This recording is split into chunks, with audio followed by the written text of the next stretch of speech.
with 6 ways to get a life.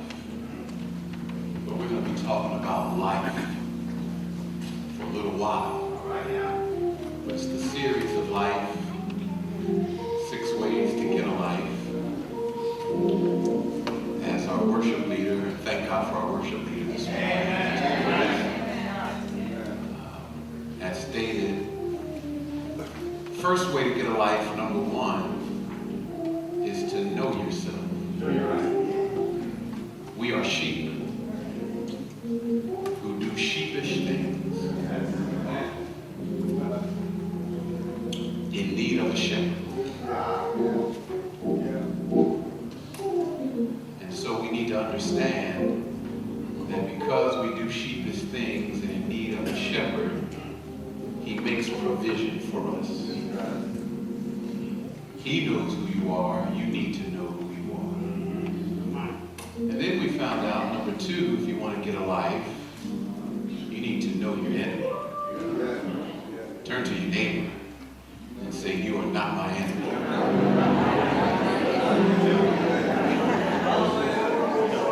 No, we found out that there is a thief and a robber called the devil, who is out to kill, steal, and destroy.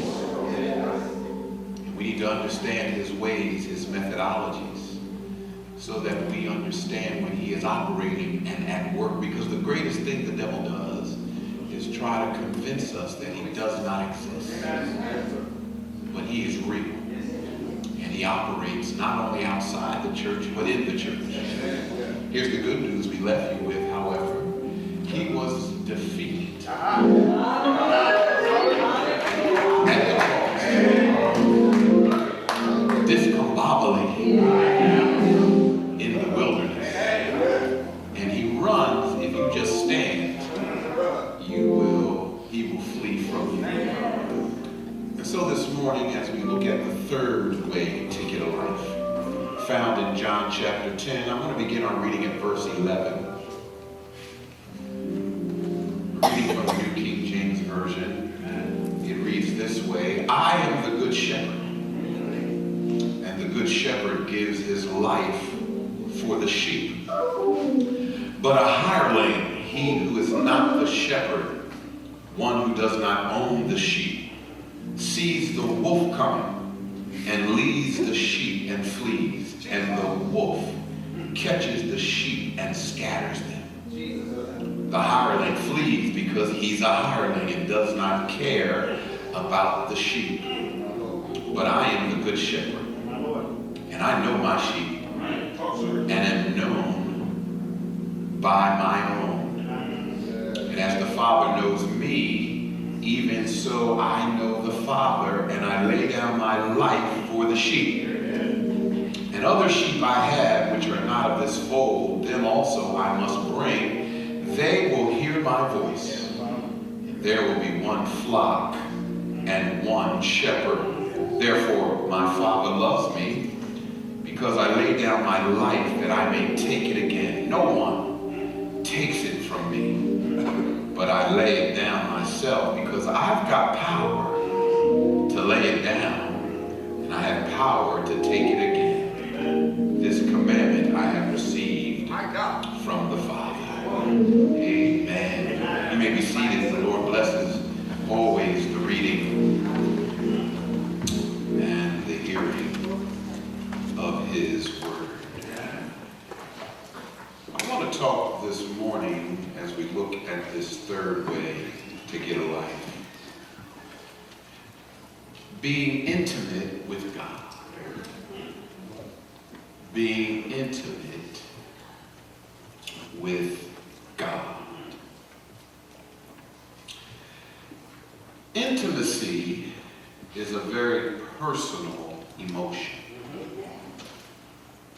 Matter of fact, for some, it's a painful emotion. Intimacy is that strong desire that all of us have to be deeply known by someone else. It's the longing for someone to know me. Intimacy. Intimacy.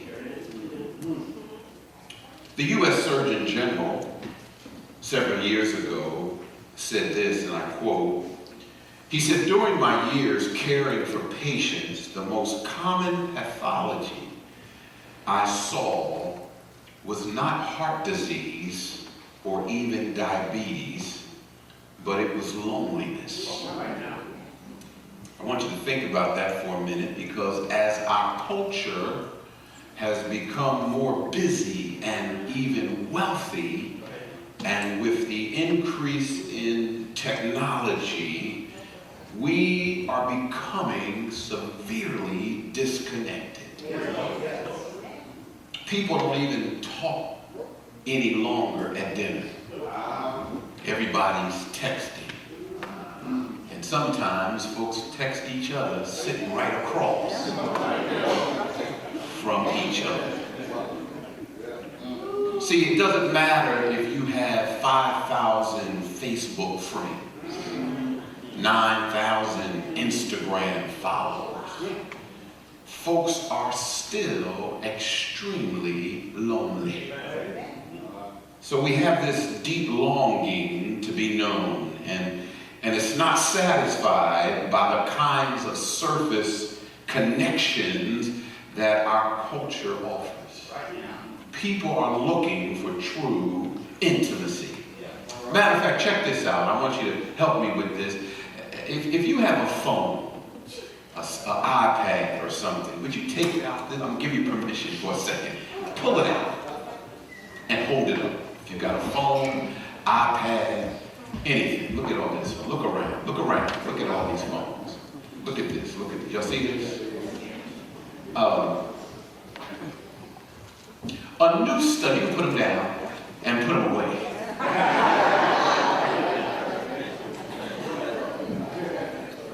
We are obsessed with our phone. A new study came out and found that some of the heaviest smartphone users click, tap, swipe,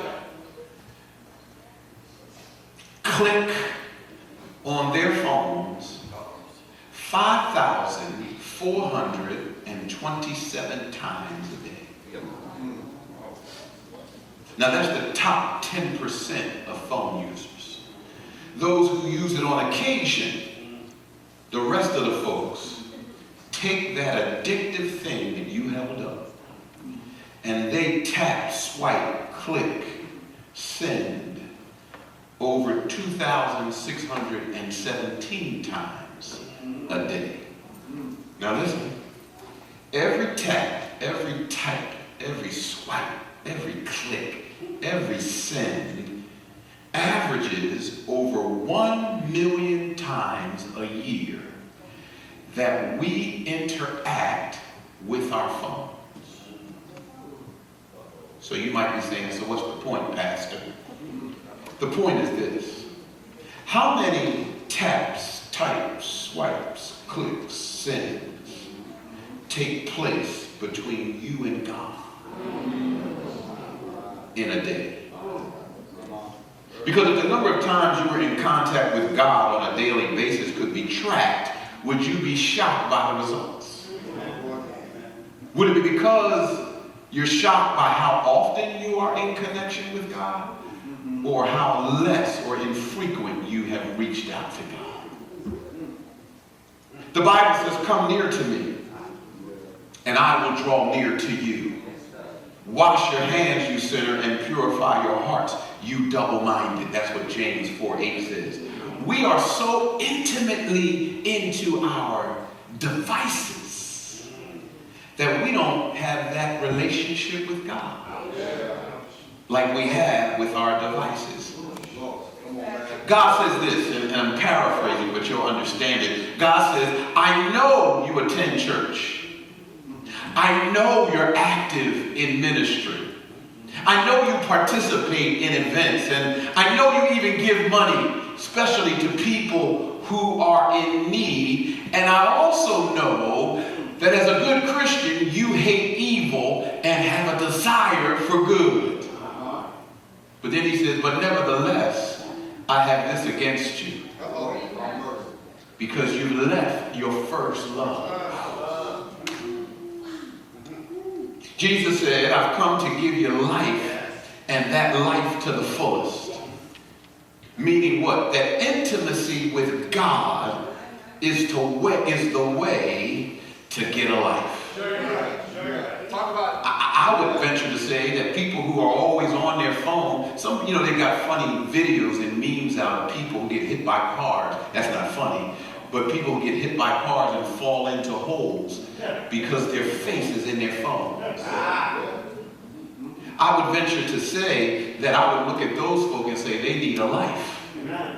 Well, one way to get a life is to establish intimacy with God. Are y'all with me here? I found out in this text that the Lord tells us that first of all, if we are to get a life, we must desire intimacy with God. Desire intimacy with God. And the problem with desiring intimacy with God is that there's, number one, the death of desire with intimacy of God. What do you mean? Well, it would seem that people should want to love God more. But there seems to be an expiration or a falling away or a death of being intimate with God. And it's caused by human apathy. What do you mean, human apathy? Romans 3:9 says, there is no one that seeks God. No, not one. None of us really are going after, or as the songwriter says, chasing God. Can I say this, and please don't take it the wrong way, because I know we got some youth in here, but here it is. Some of us treat God like a side piece.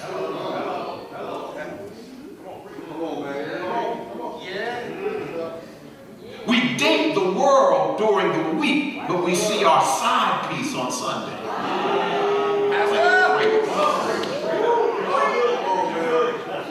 He says there's a death of a desire for God. In other words, we make excuses of not knowing God. We say he's too unknowable. I read the Bible, but I just don't understand it, so I stop reading. He's just too unknowable. And he's also not desirable. In other words, he's not attractive enough. He's not useful enough. He's not a part of my necessary course of action. I treat God like a bottled up genie. I watched Aladdin for the first time the other day with Will Smith. And you know how Aladdin would rub I'm not giving nothing away, but how Aladdin would rub the genie and the genie would come out to give wishes. Amen. And we see that as a fairy tale, but in essence, that's how we treat God. We keep God bottled up until we need him. Asking him to grant us our wish. Y'all ain't praying with me this morning. See, that's not an intimate relationship. That's contractual. Are y'all with me here? And what God is desiring from us is this intimacy, which because of our human apathy, there's no one who seeks after God any longer. In other words, it's not about what I can do for God. It's about what God can do for me. And so there's this human apathy, but then also the death of intimacy comes because of not only human apathy, but human autonomy. And what does that mean, human autonomy? We are lovers of ourselves more than God. I'm grown. I love some me. Thank God it's Friday. Amen. I'm going to do what I want to do. Amen. And that's nothing to do. BT Express said it a long time ago. Do it till you're satisfied. Are y'all hearing me? Whatever it is. Whatever it is, you got to do it, right? We have this attitude of autonomy. I don't need God. I've made my own being. I've come to my own conclusion. I pulled myself up by my own bootstraps. I did this. Not God. I love myself more. And watch this. And the reason I kind of stand on my own, because when I want God, listen, he becomes an inconvenience. In other words, God gets in the way of my regularly scheduled program. There's some stuff I want to do, and God don't fit in the plan. Are y'all with me here? That's why I DVR stuff. Why? Because when the commercial comes on, I speed through it. See, God's got a plan, but the commercials in your life are to make you better, not for you to avoid them. Y'all missed it. I'm on my way somewhere to the conclusion, but I stumble, and sometimes I stop because of obstacles that are in my way. That's not to hurt you, that's to help you. God's trying to grow you, and so he becomes inconvenience. And watch this one, when it talks about this autonomy, the reason we don't desire God the way we ought to is because he becomes an embarrassment. Now, can I say this to you? And please don't get mad, and I hope you do, because I can fight him in Philly. But watch this. Sometimes folk don't know you saved but you. Because you're embarrassed about the God you love. Pastor, I'm not embarrassed about God. You won't even pray in public. Food in front of you, you're afraid to bow your head in public to thank the God that gave you the food. Embarrassed by him. Amen. What you do? You're going to go to work tomorrow. People say, what you do this weekend? You're going to tell them everything you do, but you're going to leave out that 2 hours that you was in service. Because you don't want nobody to know that you serve God. I wish I had help here today. He sometimes becomes an embarrassment. I can't tell folk I don't drink. It's happy hour. Everybody drinks at happy hour. But I'm a child of God. I ain't going to do that. That's right. And so here's what we'll do. Instead of standing up and saying, well, look, I don't drink. I'm a child of God. That's not in me. No, we make excuses. I ain't drinking today. I'm fasting. No, you don't even tell them that. I don't feel well. Come on, y'all doing all kinds of things. We are embarrassed. Are y'all with me here? And then he says not only human apathy, the fact that we feel, kind of aloof about God, and human autonomy, we become lovers of ourselves. But thirdly, the reason there's a death for desire, the fact that we don't come after God, is because of human aspirations.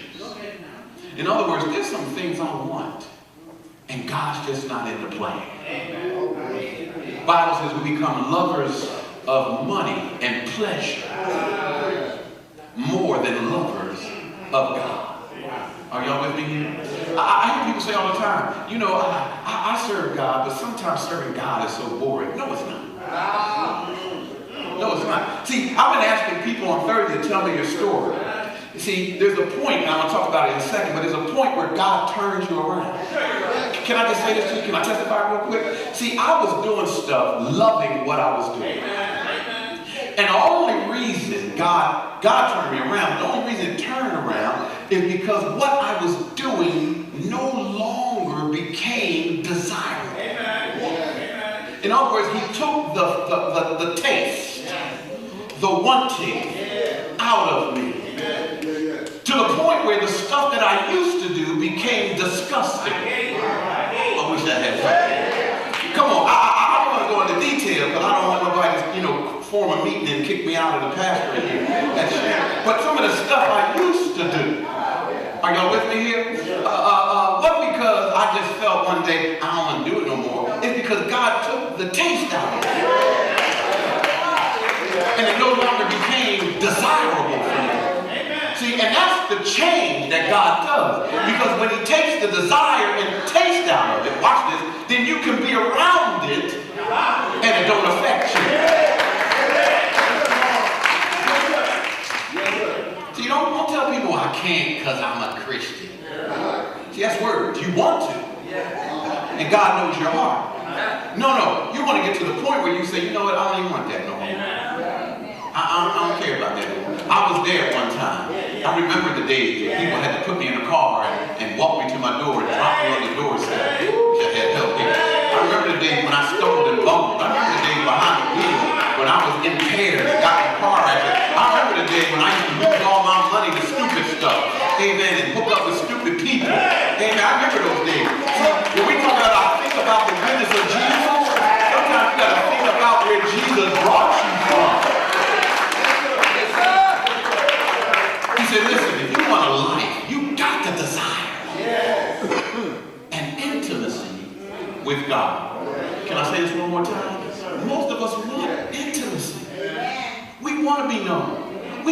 somebody to love us. And here's God with his arms wide open saying, I'll love you if you would just come. So he says, look, here's the problem. Desiring is God, the death of desire. And then he says this, the birth of desire for intimacy with God. I desire it, but then there should be a birth of desire. The birth of desire, the only way I can explain it this way, it's the aha moment in your life. In other words, I come to be a Christian. I come to know God. But then there's times when I just don't act like a Christian. Now, look at me. Don't look away, because you'll give yourself away. Just stare me dead in my face. Matter of fact, stare me at night. Right past me. There's a point as a child of God where I don't always do what I'm supposed to do. And I'm still hooked up in some stuff. I love the Lord. That's why I stare at him. Stare at him. I love the Lord. But I still do some stuff. But then, stupid stuff. Yeah. But then there comes a point, that aha moment, where you say, what am I doing? Why am I still doing this? It's kind of like that when I was a child. I did childish things.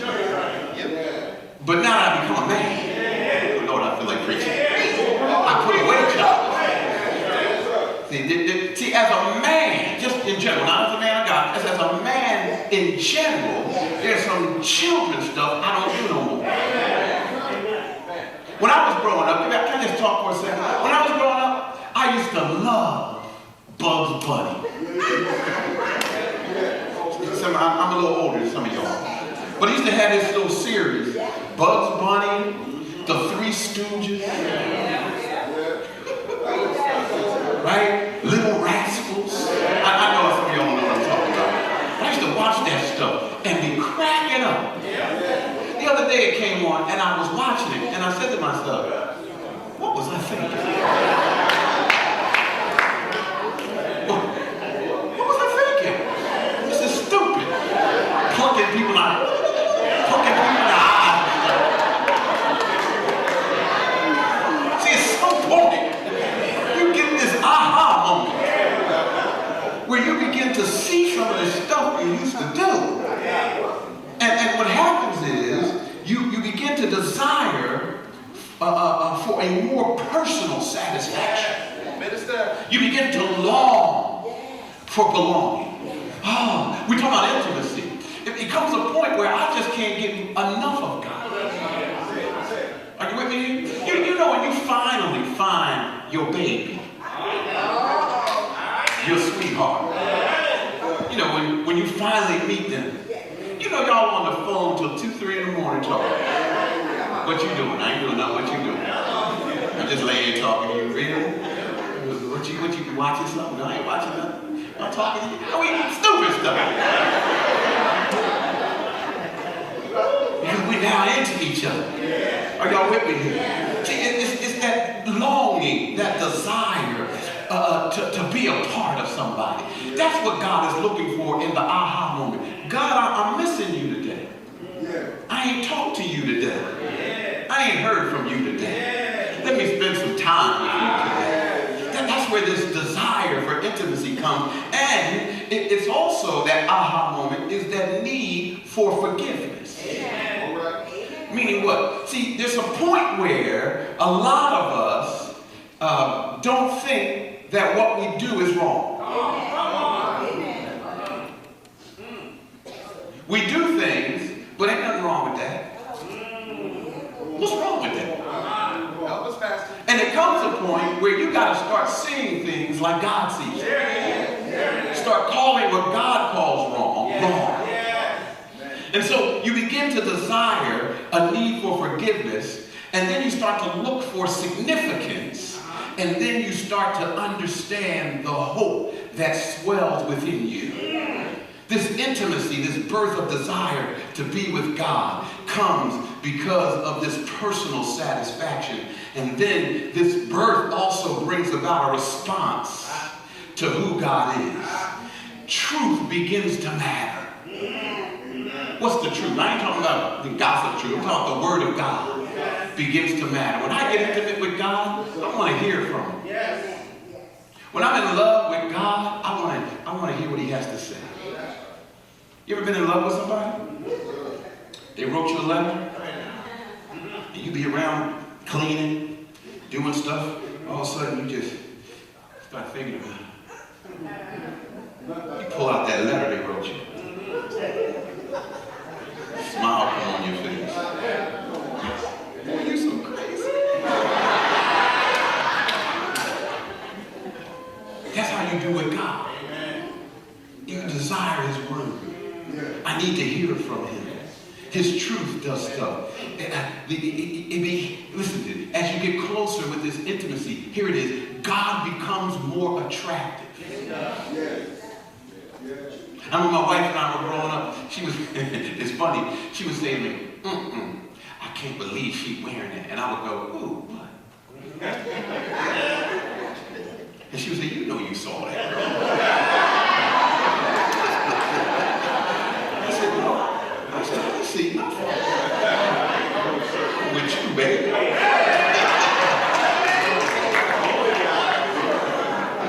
All I need is right here.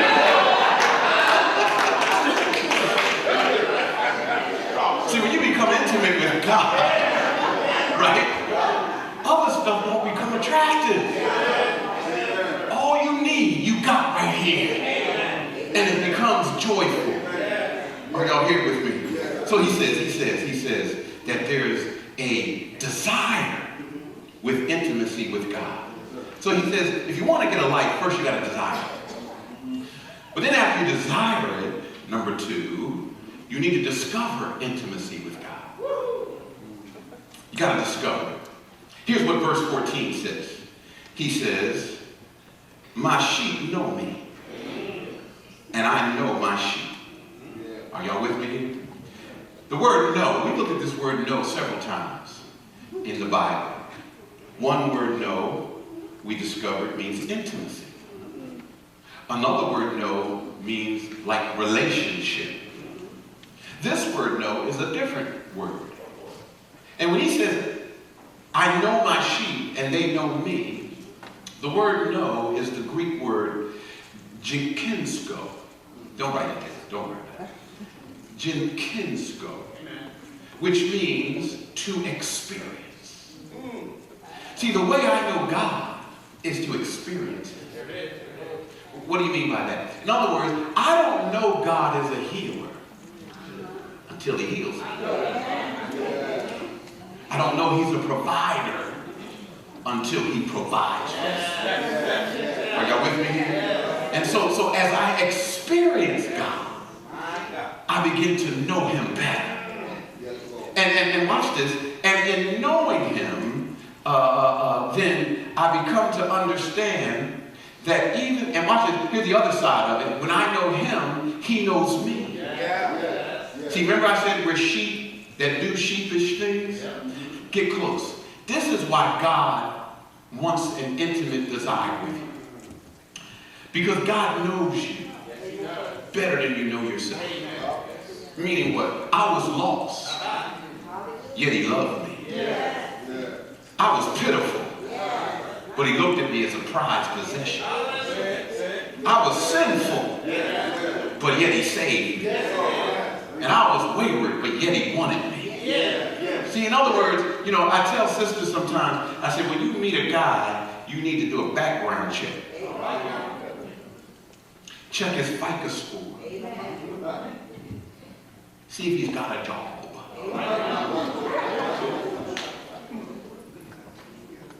Y'all got quiet. Y'all didn't like that.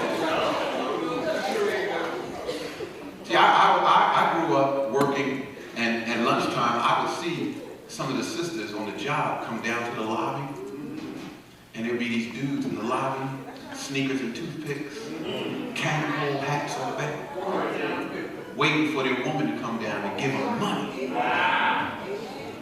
And then they whisper something in their ear, take that money, boy, go ahead. Let me look around, let me look around, let me look around. That ninja didn't have a job.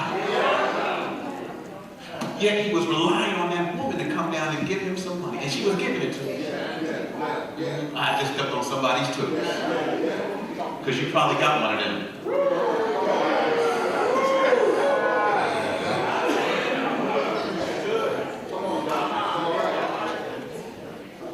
See, are you with me?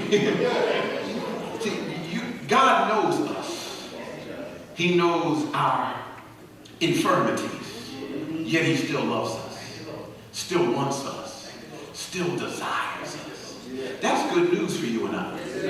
That God's never going to leave you nor forsake you. And while all this goes on, our experience with him makes us discover more intimately. You mean you love me, God, knowing how fallible I am? Yes. You love me knowing that I mess up sometimes? Yes. That just endears me to him. That's why the songwriter in the scripture says, there's not a friend like Jesus that sticketh closer than a brother. Jesus will never forsake you, nor leave you. So he says, know what it means to be known by the sheep. But he also says this in verse 14, knowing what it is to know my sheep. Knowing him, he says, I'm the good shepherd, which means I'm the beautiful shepherd. Knowing him as the perfect sacrifice. Verse 11 says he lays down his life for the sheep. Verse 18 says he dies for the sheep voluntarily. It was a violent death. It was a vicarious death. It was a victorious death. He did all this out of experience. God died for me in spite of me. He loves me in spite of me. And knowing him is the way to salvation. I'm the only way, the truth, and the light. I'm the gate. And so I know him. I discover intimacy when I begin to see the things he did for me. I study this book called Love Languages. And Love Languages talks about different people who feel loved when certain things occur in their lives. And some folks need affirmation. Some folks need to hear that they're doing a great job. And some folk need quality time. And some folk need gifts. And some folks need acts of service. And some folks need intimacy. Everybody has different love languages to make them feel that they're being loved. You know what I love about God? He does it all. He affirms me. He spends time with me. Every now and then he drops a gift on me. Are you with me? He does things for me that I don't even deserve. And then every now and then he touches me.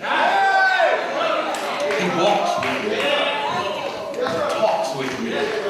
Whispers in my ear and tells me I'm his own. And that endears me to him. Makes me love him more and more. Are y'all with me here? And so watch this. And so because of that, it begins to, he calls me his own, and it secures me, and it endears me to him. In other words, watch this. When you love somebody, you stand by him. Yes, sir. Now you can talk about anybody you want, but you ain't gonna talk about my mama. You ain't gonna talk about my wife. You ain't gonna talk about my children. You can talk about everybody else, but other than that, we're gonna fight. See, it gets to the point where when people start doubting and talking about God, you stand up for God. Now wait a minute, you ain't gonna doubt my God. You can't make me doubt him. Why? Through experience, I know too much about him. He's been there for me when others haven't. He's done things for me when others wouldn't. So you're not gonna make me doubt my God. So he says, you have to not only desire that intimacy, you've got to discover that intimacy, knowing that God calls us his own. I'm so glad about that. Amen. That I'm God's, he's mine. We belong to the Father together. That excites me. Because when people say I'm a no good nothing, I can look them in the face and say, oh, I'm more than that. God loves me. Are y'all here with me? Last but not least, watch this. I desire intimacy with God. I discover intimacy with God. But then I develop intimacy with God. What do you mean you develop? Intimacy takes time. Let me see if I can help. I'm almost done. Here it is. So, Kanye had church yesterday. Howard's homecoming. And he had church yesterday at Howard University on the, what do they call it, the yard.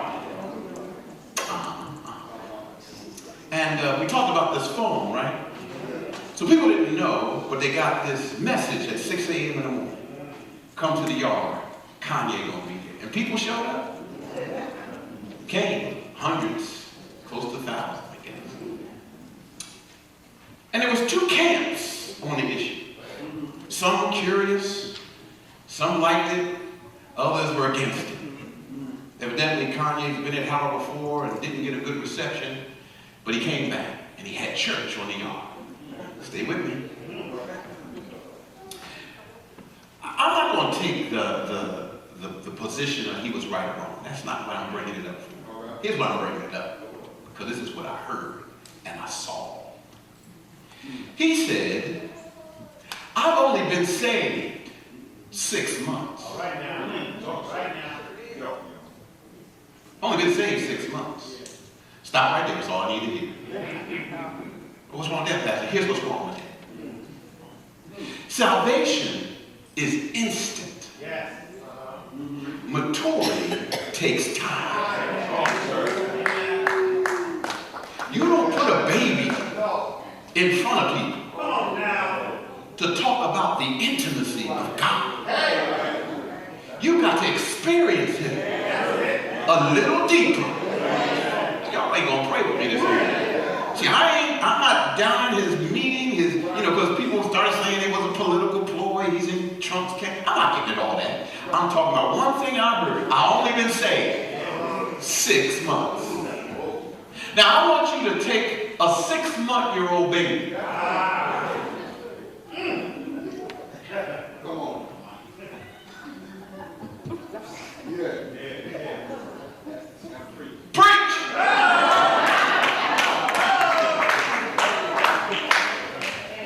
Yes, sir. Ain't been through nothing. Ain't seen nothing. Haven't experienced the intimacy with God. See, intimacy takes development. Stay with me, somebody. See, and how does it take development? Come on, let's go through it. Look at verse number 3. Put verse 3 up there for me. Of chapter 10. He says, development, intimacy takes development with God. Y'all with me here? The first thing that has to happen, notice he says, to him the doorkeeper opens and the sheep hear his voice. Y'all see that? And he calls his own by name. This is what I thought interesting. Jesus will say later, we'll read it, he says, my sheep know me and they follow me. Isn't it interesting that we use that terminology when it comes to Instagram and Facebook? How many followers I have? A quick text at 6 a.m. and folks showed up. The power of social media.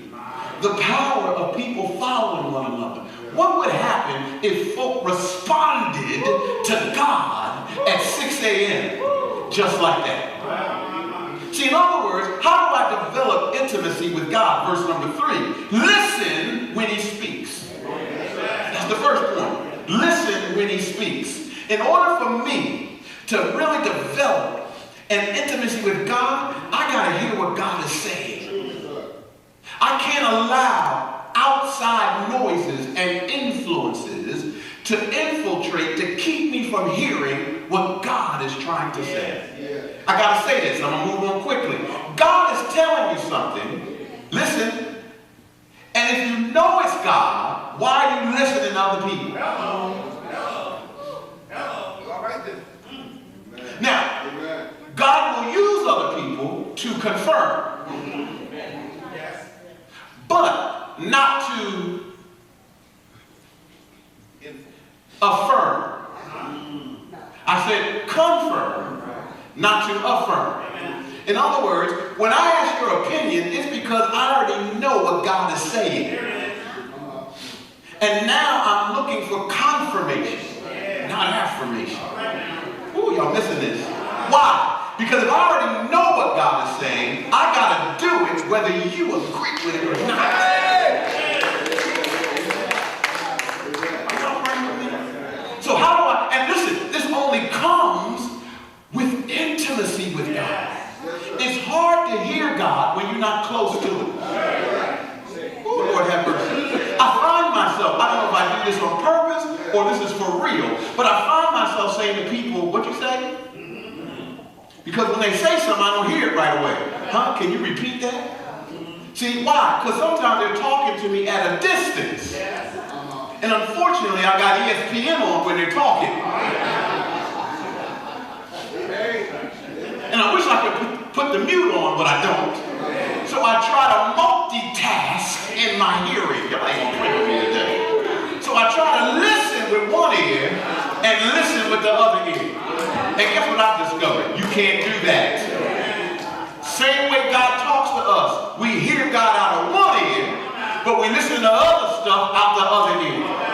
If you want true intimacy, turn off the other distractions. Remove yourself from the other distractions and listen when God speaks.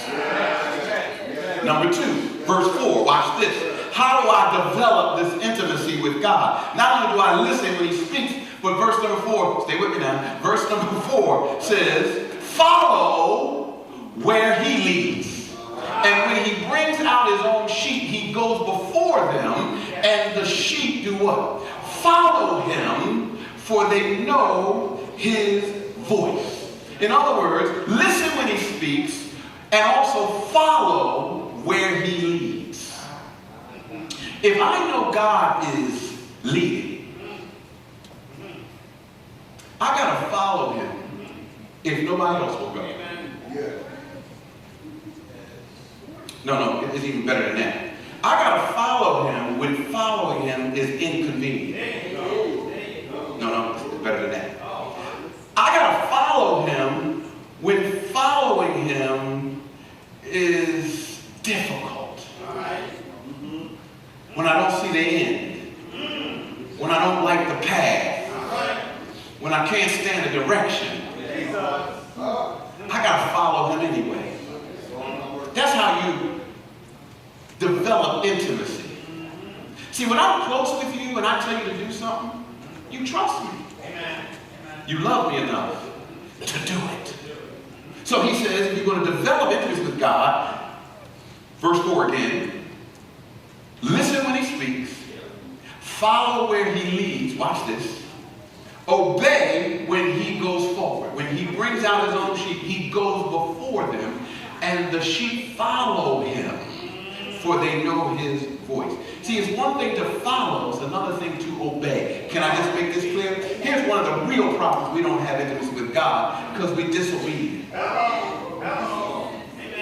And I gotta say this real quick, and I'm almost done, but here it is. Our disobedience to God always reflects in our disobedience other places.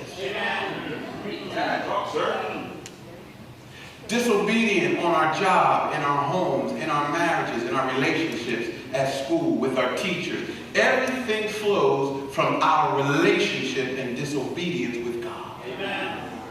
So He says, you follow where He leads, and you obey when He thrusts out. Go to verse number 9 for me. So we have to be clear that when God speaks and we're developing this intimacy, I've got to follow Him whether I like it or not. Here it is. You ain't going to like me, because this is the key. Intimacy has nothing to do with feeling right here. Most of us love because we feel like it. Just feeling some kind of way. You know the real test to a good marriage is when you love and that ninja is getting on your last nerve. I mean mad, angry, upset, but you still hanging in there. Oh, Lord have mercy. I see some people smiling. See, that's what real. Are y'all with me here? You know, there's a story that I tell. And I shouldn't say it. Someone confirmed it for me last week. But there's a story, we're talking about the devil. And the devil showed up one day in church. Boom! Smoke, fire. Church cleared out quicker than it even opened. people got out of there because the devil clears out the place. When the smoke cleared, it was this old man sitting in the front. Never moved. The devil said, you know who I am? Yeah, I know you are. You ain't afraid of me? No. Why? Been married to your sister for 10 years.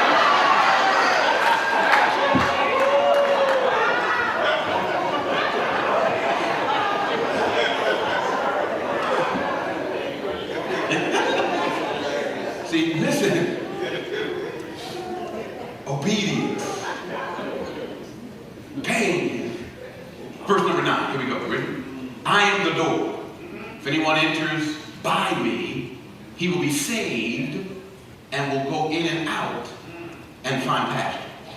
What's the next point about developing this intimacy? Not only do we listen and follow and obey, but we come in when he calls. What does that mean? We come in when he calls. That means when you go too far, you know God is speaking to you. That's enough. Lord, I wish I could preach it the way I want to. God loves us so much that he gives us what I call the short leash. He'll give you enough room. And then just like a good master, he'll tug on the leash. Okay, that's it. That's enough. Come on back. And you know when you've gone too far. But most of us are choking ourselves. Oh, you keep pulling that leash if you want, God. I'm going, no. He says, come in when he calls you. Stop. Or there's going to be some consequences. Yeah. Are you with me here? Put 9 out again, please, verse 9. Thank you. I got a crack media team up there. Amen. Thank you. He says, I'm the door. If anyone enters by me, he will be saved and will go in and out of pasture. Notice this. He says, not only listen, follow, obey, come in when he calls, but go out when he dictates. In other words, you move out when God tells you to move out. Has God ever told you to do something and you hesitated? Don't answer. Don't answer. Has God ever told you to speak to somebody and you waited? God has given you a mandate and you sat on it. You got to go out when he dictates. You got to do what God says. If I develop intimacy, and see, this works 2 ways. I want to trust God. Listen, but can God trust you? And the way he trusts us is by us doing what he says. And then verse 9, one more time. Here it is. I'm done. Here it is. How do I develop this intimacy with God? I listen. When he speaks, I follow. Where he leads, I obey. When he tells me to go out, I come in. When he calls me, I go out. When he dictates. And then lastly, look what he says. I'm the door. And if anyone enters by me, he will be saved and will go in and out. Here's the last part. And find pasture. Yeah. See, this obedience leads to blessing. Come on now. Yes. Which means what? I find pasture. How do I develop intimacy with God? I eat. Here's the last one. I eat what he provides.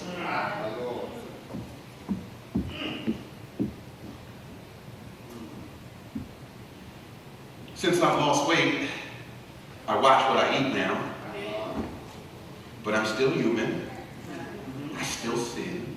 And so the other day I decided to just binge. I did. Talk, sir. Talk, sir. I ain't gonna tell you what I did, but I did it.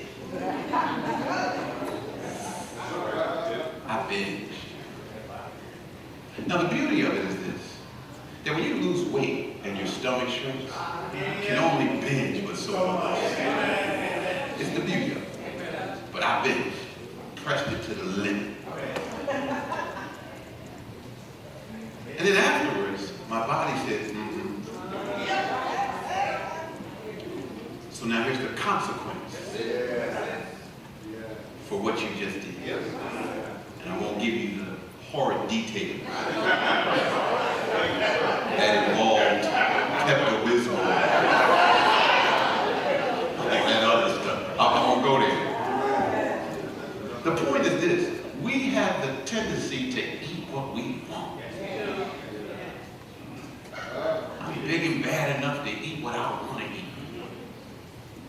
God says, no, if you want intimacy with me, eat what I provide. I supply your need.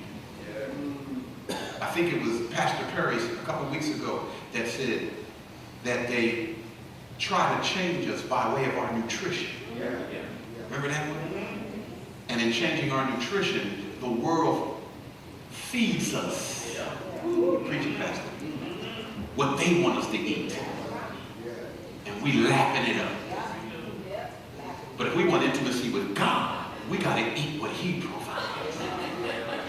And so what I've discovered in this process, because it's a development process, is that foods that I normally wouldn't eat, I now desire.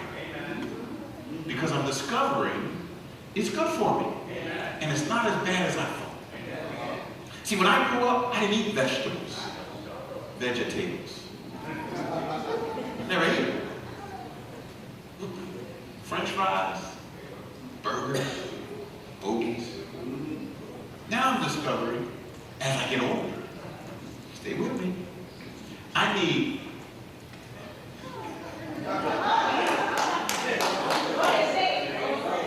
thinking ways I need roughage